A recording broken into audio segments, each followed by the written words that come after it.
Queridos amigos, queridas amigas, qué privilegio estar nuevamente con ustedes aquí en su programa Diálogo Abierto, un programa producido por la Facultad de Teología de la Universidad Peruana Unión en coordinación con Nuevo Tiempo.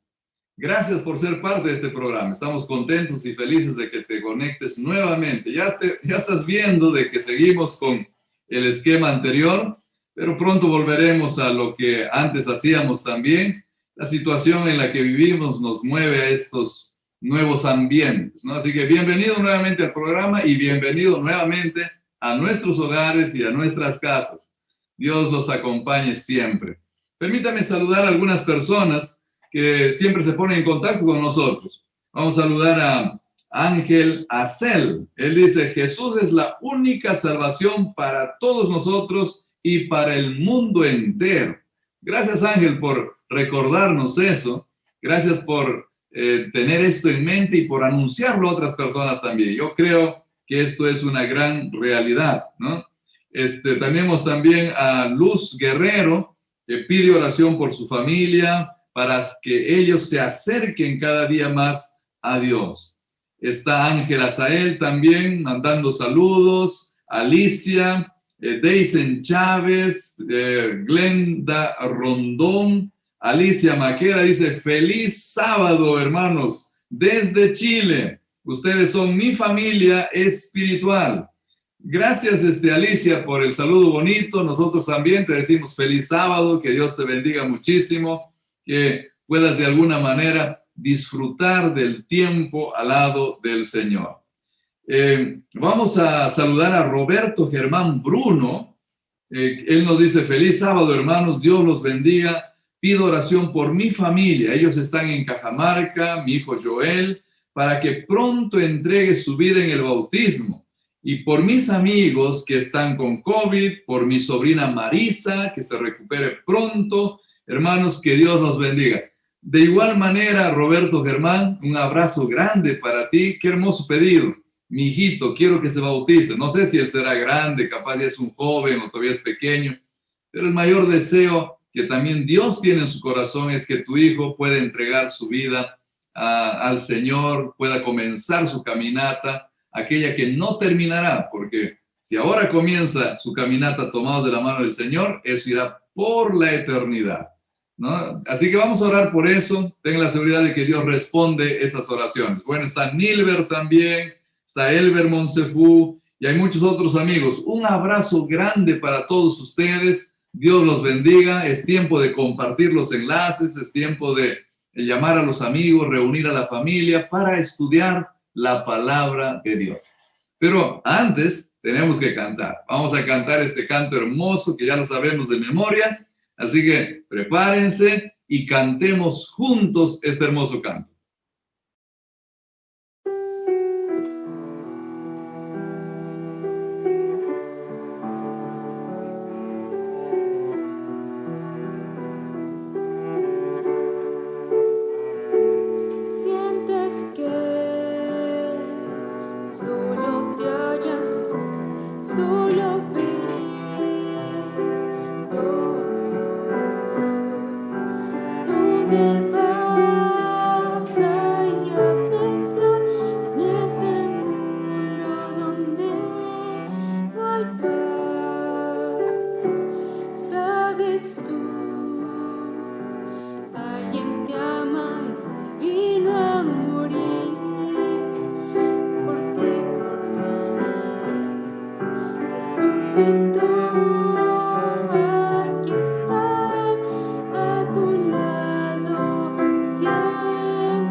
Tienes por qué temer.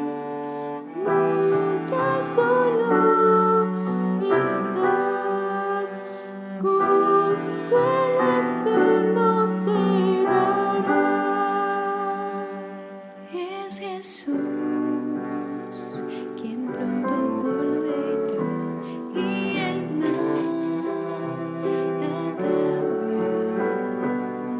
Allí no habrá memoria de tu sufrir. Aquí vive hoy como Él vivió y en el cielo reinarás, pues se encarnó y te redimió, suyo eres tú. Es en Jesús donde encuentras la paz eterna. No hay más dolor, pues Él ya cargó nuestras penas. No tienes por qué temer, nunca solo estás. Consuelo eterno te dará. Qué hermoso canto. El consuelo eterno solo puede venir de nuestro Señor. Solo el Señor Jesús, nuestro Creador y nuestro Salvador, puede darnos consuelo eterno. No sabemos qué estarás pasando, querido amigo. Hay tanto dolor hoy en día en el mundo, pero en Jesús encuentras el apoyo y el consuelo que necesitas. Hoy es un día especial. Hoy el programa será un poco distinto. Hoy tendremos a Michael o Michelle Rojas con nosotros dirigiendo el programa. Yo estaré también contribuyendo con algunas ideas ahí, pero vamos a dejar el tiempo con Michelle para que dé ya inicio al estudio de la palabra del Señor. Bienvenido, Michelle. Gracias, Pastor Benjamín. Realmente estamos contentos de poder estar nuevamente con ustedes y antes de iniciar queremos invitar la presencia de Dios. Acompáñenos para orar juntos. Querido buen Dios, Señor, gracias te damos por la oportunidad que nos das de poder, oh Dios, seguir estudiando tu palabra y encontrar grandes verdades que nos ayudan a seguir creciendo. Oh mi Dios, acompáñanos y bendice a cada uno de nuestros amigos que están conectados. En el nombre de Jesús, amén. Amén. Queridos amigos, estamos entrando a una nueva sección, en la lección número 10, de temas interesantes que nos está mostrando el libro de Isaías. Hoy vamos a tocar el tema que tal vez incluso nosotros nos es difícil de pronunciarlo, lograr lo impensable, ¿no? Vamos a hablar de algo impensable, de algo inalcanzable. Y vamos a ver cómo el amor de Dios puede traspasar todo. Todo aquello impensable, Él lo puede hacer. Todo aquello que es inalcanzable, Él lo puede alcanzar. Así es que estoy aquí junto a nuestros amigos. No sé si podemos estar ahí. Voy a saludar a nuestros amigos que nos están acompañando. Está con nosotros, ya todos lo conocemos. Es quien conduce el programa, nuestro pastor Benjamín Rojas. Pastor Benjamín, buenas, ¿cómo está, pastor? Un saludo, muy bien, gracias a Dios. Qué bueno, gracias, pastor, también por el privilegio que nos da también a cada uno de nosotros. Ahí también está Ana Belén. Hola, Ana Belén. Hola, hola, un feliz sábado. Así es, feliz sábado, Ana Belén, una alegría también. Nuestro amigo William también. William, ¿cómo estás, William? Feliz sábado, amigos. Es una alegría también estar aquí para estudiar la palabra. Feliz sábado, William, gracias también. Y nuestro amigo también está aquí con nosotros, Rafael. Feliz sábado, Rafael. Feliz sábado, Michelle. Feliz sábado, queridos amigos. Ya estamos aquí listos para repasar la lección de escuela sabática.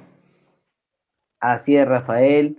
Con ese ánimo queremos que tú también te conectes y puedas ahí en casa abrir tu Biblia, tu lección y juntamente con nosotros estudiar la palabra de Dios. El libro de Isaías nos trae algunas preguntas y también muchas respuestas. Hoy vamos a ver acerca de el Mesías, cómo Isaías predijo que iba a venir un Mesías y él iba a tener que atravesar por un momento de dolor para poder dar salvación. Vamos a ir con esta primera, tal vez incógnita, porque necesitamos saber qué es lo que pensaba el pueblo de Israel en ese entonces, antes de que se diera esta profecía de Isaías 52, 13 hasta 53 en adelante, ¿no? Amigo Rafael, ¿qué tipo de reino esperaba, ¿no? ¿Qué tipo de Mesías esperaba el pueblo en ese entonces? Podemos observar que el pueblo de Israel tuvo varias etapas donde fue oprimido, pero no fue oprimido porque se le pareció bien a Dios que fuera oprimido, no, sino fue por la desobediencia del pueblo. Entonces el pueblo de Israel, en esa constante opresión, ellos esperaban a un Mesías libertador, a un Mesías guerrero, un Mesías que levante las multitudes y lidera el pueblo de Israel en la liberación de su pueblo, ¿no? Querían ver un Mesías cabalgando con su espada, con su escudo, un Mesías que pueda librarlos de la opresión humana. Así es, ¿no, Rafael? Y lo mismo sucedió también en el primer ciclo, ¿no? Cuando también se pensaba de tener un Mesías libertador que los iba a libertar del Imperio Romano. Entonces podemos aquí encontrar de que cuando llega esta profecía, entonces como que es un poco difícil de creerlo, ¿no? Difícil de creerlo. Y aquí podemos ver algunas manifestaciones en el texto bíblico que nos permiten ver qué es lo que se dice, lo que dice Isaías del Señor, ¿no? Del Mesías. ¿Puedes decirnos algún ejemplo, Ana Belén? Claro que sí. En la Biblia podemos encontrar en Isaías 50, versículo 4 y 5, lo siguiente. Jehová el Señor me dio lengua de sabios para saber hablar palabras al cansado. Despertará mañana tras mañana. Despertará mi oído para que escuche como los sabios. Jehová el Señor me abrió el oído y yo no fui rebelde y me volví atrás. Aquí podemos ver un ejemplo bien claro de un siervo obediente, que también es una de las características que tenía el Mesías prometido, que tenía el Mesías que tenía que venir y el pueblo pues estaba esperando, pero en realidad no lo sabía. Muchas gracias, Ana Belén. Miren, y aquí, ¿no? ¿Por qué es tan difícil entender estas profecías, amigo William? Justamente como mencionó también Rafael hace un momento, lo que pasó fue que ellos tenían otras expectativas, ¿verdad? Ellos esperaban un Mesías guerrero, un Mesías político, pero incluso en el versículo 6 se menciona: di mi cuerpo a los heridores y mis mejillas a los que mesaban la barba, no escondí mi rostro de injurias y de disputas. Al contrario, este Mesías, en vez de cuando lo hieren herir a la otra persona, más bien él da su cuerpo para que lo hieran. Y no solamente eso, sino para que lo hieran y lo avergüencen. Esto rompe completamente con el esquema que esperaban los judíos, ese Mesías libertador y guerrero que ellos tenían en mente. Y eso es lo que hace el Señor Jesús, querido amigo, en tu vida. Cuando el Señor Jesús llega a tu vida, Él rompe todo esquema. Aquello que para ti es inalcanzable, Dios lo hace alcanzable. Y es que cuando Jesús llega a la vida del ser humano, todo cambia. La tristeza cambia en esperanza. La preocupación en una solución. Y hoy estamos viendo acerca de ese Mesías. Pastor Benjamín. Bueno, yo quería mencionar lo siguiente. Miren, es interesante, ¿no? Cómo el pueblo de Israel tenía en su mente una expectativa respecto a quién iba a ser su Salvador. Tenía una idea de, bueno, nuestro Salvador, nuestro Mesías vendrá con sus guerreros, tal vez montado en un caballo y, bueno, vamos a ser la nación más poderosa, ¿no? Y no fue pues eso lo que realmente ocurrió, y no es eso lo que la Biblia decía sobre el Mesías. Entonces, mi reflexión, Michelle, sería así, o amigos también para ustedes, ¿no? Mi reflexión sería: no vaya a ser que tú también tengas un Mesías equivocado y no bíblico en la mente. Porque ese fue un problema allá en el primer siglo, y podría ser un problema ahora también. Capaz estamos esperando al Señor Jesús de una manera que no es, digamos, la manera como se va a presentar, porque la Biblia nos muestra un Jesús diferente del que tenemos en la mente. Entonces, vale la pena estudiar la palabra de Dios, Michelle. Vale la pena estudiar el libro de Apocalipsis, vale la pena estudiar los otros libros, porque esos libros son los que de alguna manera nos dicen cómo el Señor Jesús vendrá, cómo llegará acá, qué es lo que producirá cuando llega, ¿no? Porque si no, podemos acabar equivocados como los israelitas del pasado. Gracias, pastor, porque nos hace recordar que muchas veces nos dejamos llevar por nuestros prejuicios, por nuestras costumbres, por aquello que nos contaron, ¿no? O por aquello que escuchamos. Y lo que usted dice es bien cierto, pastor. Así es que a nuestros amigos que nos están mirando, seguramente tienes una Biblia en casa ahí, de repente media empolvada, no lo sé, o guardada, o alguna Biblia que decías la Biblia de mi abuela, o qué sé yo. Saca tu Biblia, comienza a leer la Biblia, y ahí encontrarás el Mesías para tu vida. Tenemos en la Biblia, amigos, diferentes escritos donde nos dan y nos demuestran las profecías que se cumplieron en la vida de Jesús, tanto en la vida y en la muerte, ¿no? Entonces, podemos ver algunas de ellas. Rafael, podemos ver algunas de ellas. Por favor, ¿puedes leerlos algunos textos? Claro que sí. Vamos entonces a transportarnos al capítulo 53 del libro de Isaías. De hecho, el siervo, ¿no? Aquí hay un título que es el siervo sufriente. Y desde el capítulo 52, el versículo 13, nos va hablando acerca de este siervo, que también la semana pasada lo estuvimos estudiando, ¿no es así? Pero nos habla a partir del capítulo 53, el versículo 1, nos dice lo siguiente, miren. ¿Quién ha creído a nuestro anuncio? ¿Y sobre quién se ha manifestado el brazo de Jehová? Subirá cual renuevo delante de él como raíz de tierra seca. No hay hermosura en él, ni esplendor. Lo veremos más sin atractivo alguno para que lo apreciemos. Despreciado y desechado entre los hombres, varón de dolores, experimentado en sufrimiento, y como que escondimos de él el rostro, fue menospreciado y no lo estimamos. Ciertamente llevó nuestras enfermedades y sufrió nuestros dolores, pero nosotros lo tuvimos por azotado, como herido y afligido por Dios. Mas él fue herido por nuestras transgresiones, por nuestras rebeliones, molido por nuestros pecados, para darnos la paz. Cayó sobre él el castigo y por sus llagas fuimos curados. Estos detalles son importantes, queridos amigos, porque nos revelan que este siervo sufriente iba a anular, como mencionaron, todo tipo de expectativas que ellos tenían.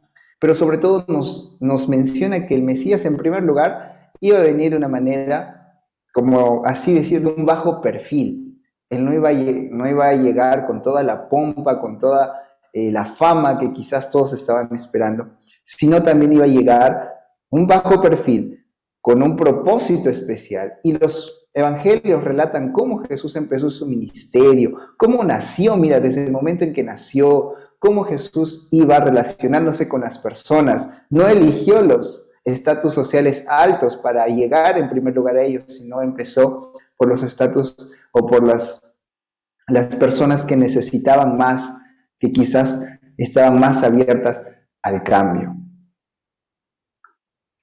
Muchas gracias, Rafael. Podemos ver claramente cómo los escritos se cumplieron, las palabras proféticas en la vida y muerte, ¿no? Ahí también podemos tener otro ejemplo, ¿no? En el Isaías 53:10, cuando dice, ¿no? Con todo eso Jehová quiso quebrantarlo, ¿no? Jehová quiso quebrantarlo, o sea, Dios mismo, sujetándolo a padecimiento cuando haya puesto su vida en expiación por el pecado, verá linaje, vivirá por largos días y la voluntad de Jehová será en su mano próspera. Pastor Benjamín, aquí encontramos esta expresión que algunos tal vez no logran entender. Jehová quiso quebrantarlo. Hay algunos textos que también muestran eso. Pero ¿cómo podemos nosotros interpretar esto, pastor? Este es un pasaje que llama la atención a veces porque dice Jehová quiso quebrantarlo, ¿no? Y uno normalmente no tiene una imagen de Dios queriendo quebrantar a alguien, ¿no es cierto? Pero aquí hay que recordar algo. O sea, este texto nos debe de llevar a pensar voluntad de Dios que su Hijo, que no debería de pasar por dolor, por sufrimiento, por muerte, por vergüenza, es voluntad de Dios que su Hijo venga y viva esto. Ahora, cuando hablamos de su Hijo, es Dios mismo haciéndose carne, encarnándose y habitando entre nosotros, hablando del Señor Jesús. Entonces, yo creo que el énfasis aquí de esta expresión no tiene que ver con el hecho de que el Señor haya querido lastimarlo, sino que Él tuvo la voluntad de venir a este mundo o de enviar al Hijo, a la segunda persona de la divinidad, para que viva esta experiencia de dolor, para que viva este momento tan complejo, para beneficio de todos nosotros, para beneficio de los que estábamos perdidos y destinados a morir. Entonces, la declaración, Jehová quiso quebrantarlo, deberíamos de entenderlo como que Jehová quiso enviarlo para nuestra salvación. Creo que eso es lo que deberíamos de entender, Michel. Así es, pastor, y justamente Juan 3:16, ¿no? Dice, porque de tal manera amó Dios al mundo, que envió, que Él mismo dio, ¿no? Lo que usted manifiesta, ¿no? Y aquí vemos ese gran amor, ¿no? De un padre que hizo provisiones para poder salvarnos del pecado y poder otorgarnos la vida eterna. Cuando nosotros vemos Isaías 52:13, encontramos palabras que denotan esperanza, Ana Belén, ¿no? Palabras de esperanza. Podemos verlo ahí y tal vez compararlo incluso con Filipenses. Claro que sí. Vamos a leer lo que dice. He aquí que mi siervo será prosperado, será engrandecido y exaltado, será puesto muy en alto. Y Filipenses nos dice lo siguiente. Es Filipenses 2, del 5 al 11. Haya pues en vosotros este sentir que hubo también en Cristo Jesús. Él, siendo en forma de Dios, no estimó el ser igual a Dios como cosa a que aferrarse, sino que se despojó a sí mismo, tomó la forma de siervo y se hizo semejante a los hombres. Más aún, hallándose en la condición de hombre, se humilló a sí mismo, haciéndose obediente hasta la muerte y muerte de cruz. Por eso Dios también lo exaltó sobre todas las cosas y le dio un nombre que es sobre todo nombre, para que en el nombre de Jesús se doble toda rodilla de los que están en los cielos, en la tierra y debajo de la tierra, y toda lengua confiese que Jesucristo es el Señor, para gloria de Dios Padre. Lo que podemos ver aquí y el contraste que también hacen estos dos pasajes bíblicos es que Cristo se alzará con la victoria. Él vino, se humilló en este mundo, pero también iba a ser exaltado, tal y como lo menciona en Isaías 52:13. Gracias, Ana Belén. Encontramos entonces cómo el Señor también nos muestra que Jesús, el Mesías, iba a ser exaltado, ¿no? Y eso lo manifiesta incluso el libro de Filipenses. Ahora, dentro de la Biblia encontramos que en medio de sucesos donde parecía todo estar perdido, Dios siempre proveyó. Encontramos en el libro de Génesis, William, un personaje que también dijo esto y lo vivió en su propia historia. Así es, tenemos que retroceder un poco en el tiempo y nos dirigimos al libro de Génesis, como mencionaste, capítulo 22, versículos 1 al 14. Es una historia muy conmovedora. Y dice así lo siguiente. Aconteció después de estas cosas que probó Dios a Abraham y le dijo, Abraham, y él respondió, heme aquí. Y dijo, toma ahora tu hijo, tu único, Isaac, a quien amas, y vete a tu tierra de Moria, y ofrécelo allí en holocausto sobre uno de los montes que yo te diré. Y Abraham se levantó muy de mañana, y enalbardó su asno, y tomó consigo 2 siervos suyos, y a Isaac su hijo, y cortó leña para el holocausto, y se levantó, y fue al lugar que Dios le dijo. Al tercer día, alzó Abraham sus ojos, y vio el lugar de lejos. Entonces dijo Abraham a sus siervos, miren, esperen aquí con el asno, y yo el muchacho iremos hasta allí y adoraremos y volveremos a vosotros. Y tomó Abraham la leña del holocausto y la puso sobre Isaac su hijo, y él tomó en su mano el fuego y el cuchillo, y fueron ambos juntos. Entonces habló Isaac a Abraham su padre, y dijo: Padre. Y él respondió: heme aquí, mi hijo. Y él dijo: he aquí el fuego y la leña, mas ¿dónde está el cordero para el holocausto? Y respondió Abraham: mira, Dios se proveerá de cordero para el holocausto, hijo mío. E iban juntos. Y cuando llegaron al lugar que Dios le había dicho, edificó allí Abraham un altar y compuso la leña, y ató a Isaac su hijo, y lo puso en el altar sobre la leña. Y extendió Abraham su mano y tomó el cuchillo para degollar a su hijo. Entonces el ángel de Jehová le dio voces desde el cielo y dijo: Abraham, Abraham. Y él respondió: heme aquí. Y dijo: no extiendas tu mano sobre el muchacho, ni le hagas nada, porque ya conozco que temes a Dios, por cuanto no me rehusaste tu hijo, tu único. Entonces alzó Abraham sus ojos y miró, y he aquí a sus espaldas un carnero trabado en un zarzal por sus cuernos. Y fue Abraham y tomó al carnero, y lo ofreció en holocausto en lugar de su hijo. Y llamó a Abraham el nombre de aquel lugar: Jehová proveerá. Por tanto se dice hoy: en el monte de Jehová será provisto. Es realmente uno de los mayores sermones evangelísticos de la historia, ¿verdad? En ese mismo momento, Dios le estaba mostrando que en realidad iba a venir alguien, así como en ese momento él proveía un cordero para que su hijo pueda salvarse y no ser sacrificado. Asimismo, él también iba a proveer a alguien para que la humanidad completa pueda ser salvada del pecado. Es un mensaje hermoso como vemos esta imagen del Cordero de Dios, del siervo de Dios, desde principios de nuestra historia. Gracias, William. Y aquí vemos algo interesante, ¿no? Porque Dios provee un cordero, ¿no? Y Rafael, ¿por qué aquí se describe al siervo como un cordero?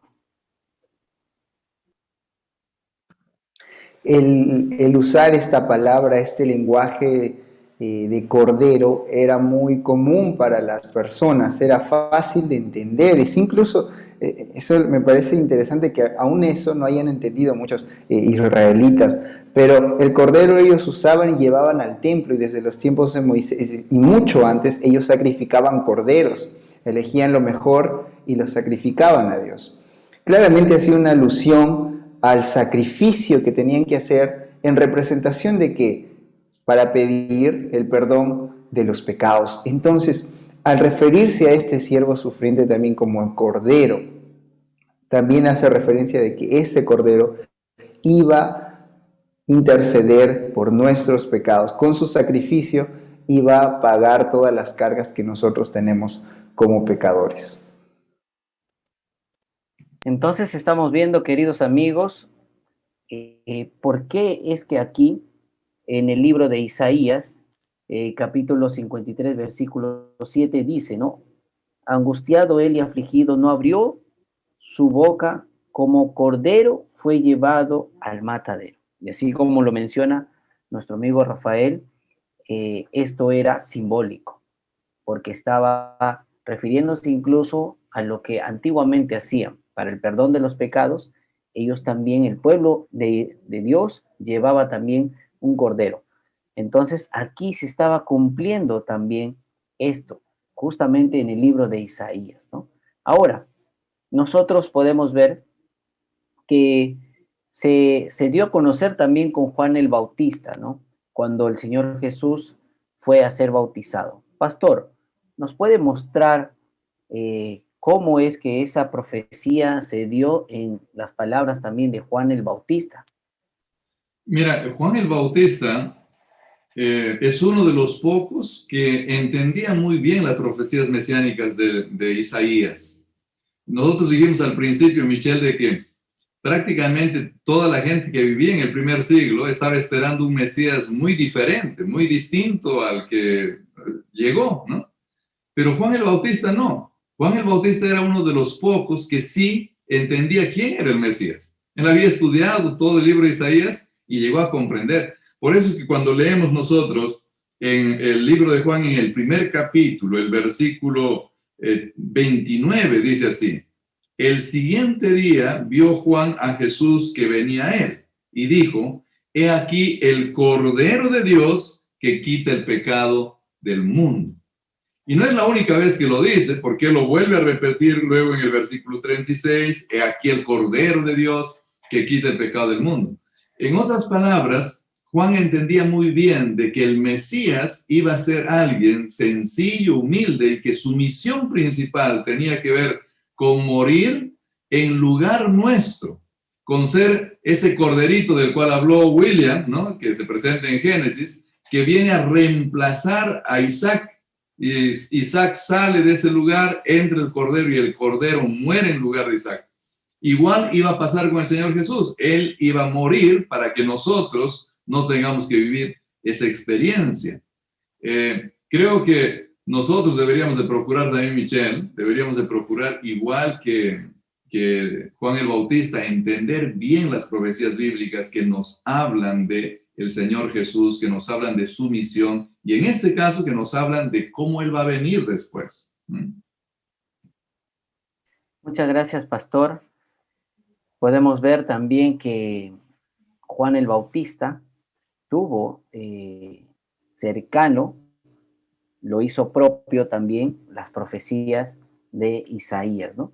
Ahora, nosotros también encontramos en el libro de Primera de Pedro, Ana, encontramos en el libro de Primera de Pedro, cómo el apóstol Pedro también muestra lo que Jesús hizo, lo que hizo este Mesías, ¿no? Esa provisión que justo que acabamos de ver acerca del Cordero.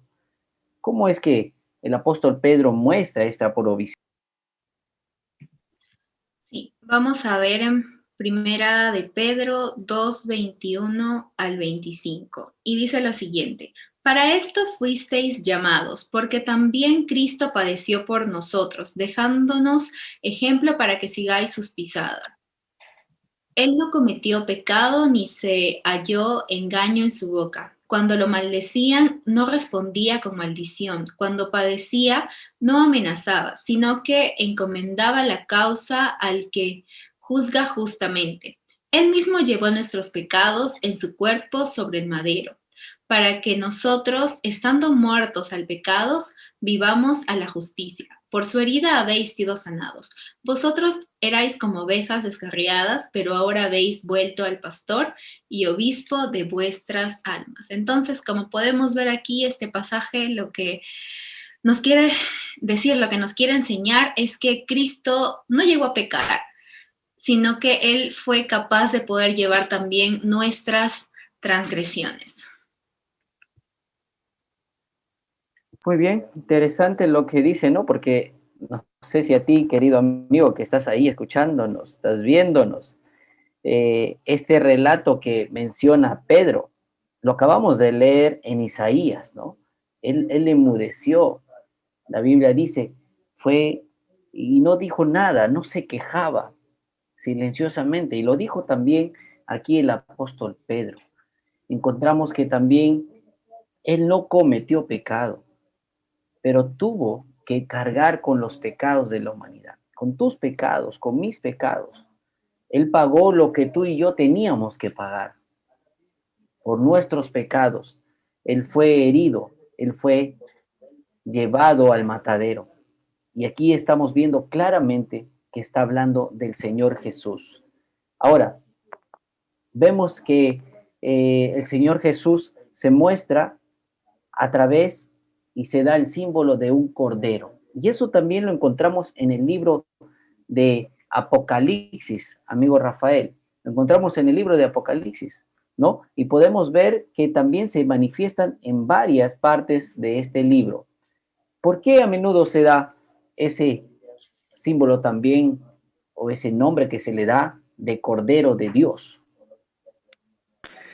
Es interesante ver, como menciona Michelle, ese término cordero que desde el Antiguo Testamento llega hasta Apocalipsis, un libro que nos habla del futuro de nuestro planeta, de cómo va a ser la renovación de nuestro planeta. Y sobre todo hay capítulos donde vamos a ver más adelante, pero se refieren a Jesús como el Cordero. Yo creo que es muy importante esto porque Cristo todavía está haciendo este proceso de intercesión por nuestros pecados. Cuando Cristo murió en la cruz, vino para cargar los pecados, no solamente de la generación y de las generaciones antes de él, sino también pensando en las futuras generaciones. Y eso nos involucra a nosotros. Entonces, Apocalipsis nos destaca primero el sacrificio de este Cordero, pero sobre todo también que Él continúa haciendo ese proceso para que nosotros podamos ser salvos. Así es, ¿no, Rafael? Y podemos verlo en el libro de Apocalipsis, capítulo 5. No sé si puedes leerlo ahí, William. Apocalipsis 5, Sí, del 8 al 13. es interesante cómo se llama el Cordero desde Génesis, incluso hasta el Apocalipsis. Encontramos esta figura del Cordero de Dios. Y miren, dice que las huestes celestiales, al ser redimidas, dicen y cantan lo siguiente, ¿no? Apocalipsis capítulo 5, versículos 8 al 13. Y cuando hubo tomado el libro, los 4 seres vivientes, los 24 ancianos, se postraron delante del Cordero. Todos tenían arpas y copas de oro llenas de incienso, que son las oraciones de los santos, y cantaban un nuevo cántico diciendo: digno eres de tomar el libro y de abrir sus sellos, porque tú fuiste inmolado y con tu sangre nos has redimido para Dios de todo linaje y lengua y pueblo y nación, y nos has hecho para nuestro Dios reyes y sacerdotes, y reinaremos sobre la tierra. Y miré y oí la voz de muchos ángeles alrededor del trono, y de los seres vivientes y de los ancianos, y su número eran millones de millones, que decían a gran voz: el Cordero que fue inmolado es digno de tomar el poder, las riquezas, la sabiduría, la fortaleza, la honra, la gloria y la alabanza. Es un momento de exaltación del Cordero, que si bien vino a ser sacrificado, pero también después de su sacrificio por expiación de los pecados, también fue ensalzado y glorificado, como lo mencionó Isaías 52:13. Y eso es lo que caracteriza al Cordero de Dios, el verdadero Cordero de Dios, porque Hechos, por ejemplo, menciona a Teudas y Judas el Galileo, quien clamaban ser el Mesías, pero después fueron aniquilados y todo el mundo se dispersó y no se supo nada más de ellos. Pero en cambio este Cordero vino, murió por nuestros pecados, salvó a la humanidad, redimió a la humanidad, y además de ello fue exaltado y glorificado en lo alto de los cielos. Es algo impresionante. Amén por eso, ¿no? Amén. Alabado sea el nombre de Dios. Y ahora nosotros, frente a esta realidad, tenemos que tener también una respuesta, ¿no? Deberíamos tener una respuesta al ver lo que Jesús hizo en la cruz para salvarnos de nuestros pecados. Así es que, querido amigo, tú seguramente es la primera vez que escuchas acerca de esto. Tú deberías tomar una decisión. Es por eso que hoy puede ser el momento que también puedas tomar esta decisión. Pastor Benjamín, nosotros, ¿cómo podríamos asegurar que nuestro nombre también está escrito en el libro del Cordero, como acaba de leerlo nuestro amigo William? Bueno, yo creo que la palabra de Dios, desde el Génesis para adelante, comienza a dividir a las personas en dos grandes grupos. A veces no nos damos cuenta cuando leemos el capítulo 5, el capítulo 6 del libro de Génesis, ya se comienza a hablar de los hijos de los hombres y de los hijos de Dios, y se va haciendo una división. Luego ya se tiene bastante claro el asunto en el libro de Éxodo, por ejemplo, el pueblo de Israel, pueblo de Dios, y todos los demás no son pueblo de Dios. Y eso va a ocurrir siempre. Y ocurre también en el libro de Apocalipsis, y Apocalipsis está hablando de lo que va a ocurrir en el tiempo del fin. Entonces, permítame leer un par de versículos. El capítulo 13, versículo 1, habla de uno de esos grupos, y el versículo 8 también. Dice: me paré sobre la arena del mar y vi subir del mar una bestia. Estoy leyendo Apocalipsis 13, 1. Que tenía 7 cabezas y 10 cuernos, y en sus cuernos 10 diademas, y sobre sus cabezas un nombre blasfemo. Y ahí continúa Apocalipsis hablando de varias cosas. Y luego el versículo 8 dice: y la adoraron todos los moradores de la tierra, cuyos nombres no estaban escritos en el libro de la vida, del Cordero que fue inmolado desde el principio del mundo. Es interesante esto de acá, porque hay un grupo que no tiene su nombre escrito en el libro del Cordero. O sea, no hace parte del equipo del Cordero, no hace parte del clan, de la familia del Cordero. Este grupo hace parte de esta bestia, inconsciente de que lo hace parte, capaz ni se dan cuenta, pero hacen parte de esto. Y ahora, quisiera leer un texto que muestra alguna característica de los que hacen parte del libro del Cordero. ¿Está bien? Ahí el capítulo 12 de Apocalipsis, versículo 17, dice así: entonces el dragón se llenó de ira contra la mujer y se fue a hacer guerra contra el resto de la descendencia de ella, los que guardan los mandamientos de Dios y tienen el testimonio de Jesucristo. Miren, hay dos cosas aquí puntuales: guardan los mandamientos de Dios y tienen el testimonio de Jesucristo. Y permítanme decirles que yo entiendo este texto de la siguiente manera.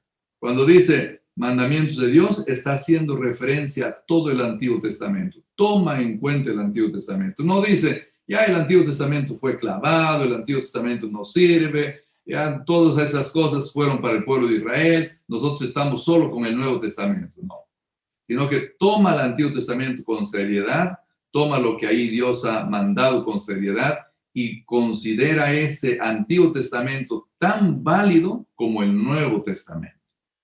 ¿Y por qué? Porque también dice, y el testimonio del Señor Jesucristo. ¿Y dónde está el testimonio del Señor Jesucristo? Con mayor amplitud, bien escrito a detalle, el Nuevo Testamento. Pero las dos partes son sumamente importantes para mostrar. Entonces, una de las características, diría yo, Michelle, una de las características que uno tiene que evaluar y pensar, ¿no? Para decir, bueno, caramba, ¿en cuál de los lugares estoy yo? Sería, yo realmente considero el Antiguo Testamento también autoritativo como palabra de Dios y considero también el Nuevo Testamento como palabra de Dios, junto las dos cosas, y las dos valen y tienen importancia para mí, o yo estoy solamente guiándome por los evangelios y me he olvidado de Éxodo, me he olvidado de Génesis, porque Génesis dice que Dios creó los cielos en 6 días, la tierra en 6 días, y en un día descansó. Pero hay mucho creyente, hay mucha gente con la Biblia que ya no cree en eso. Parece que se olvidó de que existe Génesis y solamente está viviendo con Mateo, Marcos, Lucas y Juan. Tenemos Éxodo, donde Dios da instrucciones para la creación de un santuario, donde Dios da desde el monte Sinaí su ley. Tenemos muchos otros pasajes en el Antiguo Testamento que hay veces han sido olvidados, pero nosotros debemos de recordarlo. Recuerden que quienes están inscritos en el libro de la vida del Cordero son aquellos que cumplen algunas de estas características, ¿no? Bueno, gracias, Michelle. Yo quiero, porque ya creo que el tiempo también está acabando, pero permíteme decir una última cosita. La lección se titula Logra lo imposible. ¿Por qué logra lo imposible?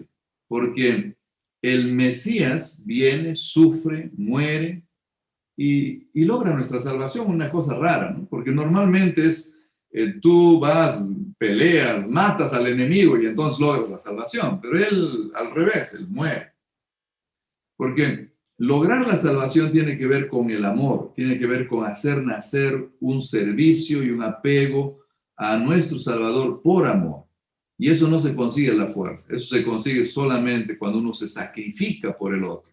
Y el Señor Jesús se sacrificó por nosotros para que nosotros podamos ser movidos a amor hacia Él y le sirvamos y le obedezcamos por amor. Gracias, Michelle.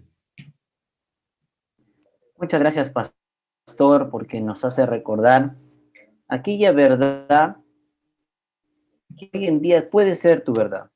Yo quiero que tú recuerdes que Jesús eligió sufrir para alcanzar lo inalcanzable. Y lo inalcanzable, aquello inalcanzable somos tú y yo, que muchas veces corremos lejos de Dios, que muchas veces vamos a alejarnos de Dios. El Señor quiere atraerte, el Señor quiere morar en tu corazón. Apocalipsis 3:20 dice, yo estoy a la puerta y llamo. Si alguno escuchare mi voz y abriere, yo entraré en él y cenaré con él y él conmigo. Y eso es lo que quiere hacer el Señor Jesús contigo este momento. Ábrele la puerta de tu corazón.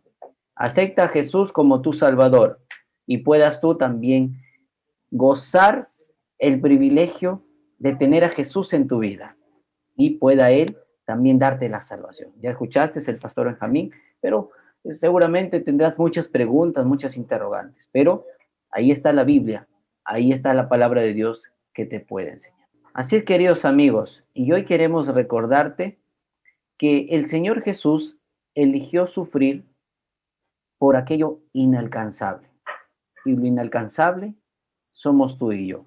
Muchas veces nos alejamos de Dios, muchas veces nos corremos de Dios. Él quiere entrar en tu corazón en este momento.